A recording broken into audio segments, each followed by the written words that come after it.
आमे जेकोसी भी खाइबा बनै थाउ जदि खाइबारे मसलार किछि कमी रहि जाइताए ताले खाइबाटा पाटी को जमार भी टेस्ट लागि न थाए। ସେଥିପାଇଁ ମୁଁ ଆଜି ଆପଣମାନଙ୍କ ପାଇଁ ଏମିତି ଏକ ମସଲାର ରେସିପି ନେଇକି ଆସିଛି ଯେଉଁଟାକି ଆପଣ ଖାଇବାରେ ଥରେ ପକେଇଲେ ଖାଇବାର ସ୍ୱାଦଟା ଦ୍ୱିଗୁଣିତ ବଢ଼ିଯିବ। ଏହାକୁ ଆପଣ ଭେଜ୍ ନନଭେଜ୍ ସବୁଥିରେ ୟୁଜ୍ କରିପାରିବେ, ଖାସ୍ କରି ଚିକେନ୍ ମଟନ୍ ଆଉ ବିରିୟାନୀରେ। नमस्कार मु लिपि लिपि ओडिया किचन आपको अनेक अनेक स्वागत जनाऊँगी। तो चलतु डेरी नक भिडटी को स्टार्ट करवा। तो चलतु प्रथमे देखि नवा गरम मसला बा बिरियानी मसला प्रस्तुत पाई मु कौन कौन सब सामग्री नहीं। प्रथमे तो मु डालचीनी नहीं आउ किछि धनिया नहीं आउ किछि एठी मु गुजराती नहीं आउ एठी मु किछि गोटा जीरा नहीं आउ किछि लवंग आउ एठी किछि पान मधुरी नहीं आउ एठी नहीं किछि स्टार फूल आउ एठी गोलमरीच किछि नहीं तापरे मु एठी किछि सुखिला लंका नहीं आउ एठी मु गोटे जाई फलर टुकड़ा नहीं जाइछि आउ किछि मु ब्लैक गुजराती बदल रे एही मसलाटा नहीं। आपण चाहिले आ बदल रे ब्लैक गुजराती नहीं पारिबे, बहुत भल बास्ना आसीबो। एही मसलार बास्ना भी बहुत भल आसी थाए। आउ एठी मु नहीं जाइछि गोटे जायत्री टुकड़ा, आपण गोटे बड़ साइज जायत्री टुकड़ा नेबे। आउ एठी मु नहीं जाइछि किछि तेजपत्र। जदि आपण मसलार क्वांटिटीटा ठीक ठीक हिसाब रे नउछंती ताहले मसलार बास्नाटा बहुत भल आसीबो। मसला रे आमे डालचीनी परिमाण टिके अधिका नबा, जेमति कि डालचीनी पाउडर कले 2 चम्मच होतिबो से हिसाब रे आमे गोटे चम्मच देई देबा गुजराती, गोटे चम्मच आमे लवंग देई देबा आ 2 रु 3 टा मु एठी स्टार फूल देई दोउची।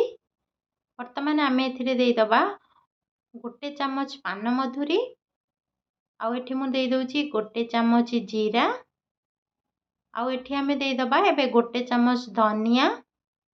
एठी गोटे चम्मच धनिया देई दोउची, धनिया जेतु टिके हल्का थाए सेति मु अल्प देई देली। आउ एठी आमे देई देबा अधा चम्मच देई दमा आमे गोलमरीच। तापरे आमे एठी 4 रु 5 टा ब्लैक गुजराती नहीं जिबा। ब्लैक गुजराती मो पाखरे अवेलेबल नथिला, सेति मु ए मसलाटा यूज करिछि, आर बास्ना भी प्राय सेम आसी थाए।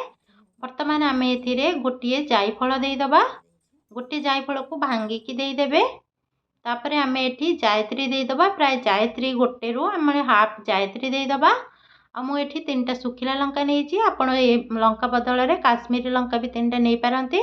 वर्तमान आमे एठी 4 रु 5 टा तेजपत्र को एही परि भाबरे भांगी की देई दबा।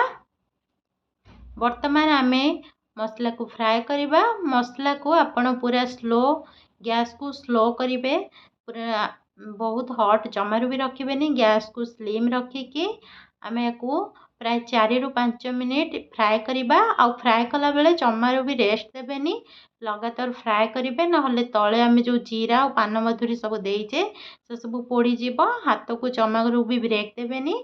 लगातार आमे एमती 4 रु 5 मिनिट एही परि भाबरे फ्राए करिबा। एहीपरि भाबरे लगातार 4 रु 5 मिनिट फ्राए कला परे आमे आकु गोटे पात्र रे शीतल हवा पई छाड़ी दबा। मसला सब भल भाबरे शीतल हे गला परे आमे गोटे ग्राइंडर जार रे ताकू ग्राइंडिंग करिबा। एठी आमे मसला को पूरा प्लेन करिकी ग्राइंडिंग करिबानी, टिके दरदरा रखिबा। मसलाटा दरदरा रहिले खाइबा पई बहुत टेस्टी लागिताए। आकु आपण चिकेन मटन बिरियानी सबुथिरे यूज करि परिबे। देखंतु मसलाटा मु ग्राइंडिंग करि नेइची, ता स्ट्रक्चरटा एही परि भाबरे रखिबे, बेसी प्लेन करेनि, यहीपरि भाव में ही रखिए, टिके दरदरा रखिए, जहाँफल खाइबा पई बहुत ही टेस्टी लगे। आपको आपण जदि चाहिए डालमा रे भी यूज करें, मंदिर डालमा परी टेस्ट आसीबो। एठी मु गोटे चम्मच काश्मीरी चिली पाउडर दे दूची। एठी मु कलर पाई किछि काश्मीरी चिली पाउडर नेइछि। चिली पाउडर ऑप्शनल अछि, आपण चाहिले स्किप भी करि पारंती। जदि आम रेसिपीटी आपको भल लगी ताहले वीडियो को गोटे लाइक कर देबे, आ कमेंट द्वारा आपनको मतामत निश्चिंत रूप से जनइबे।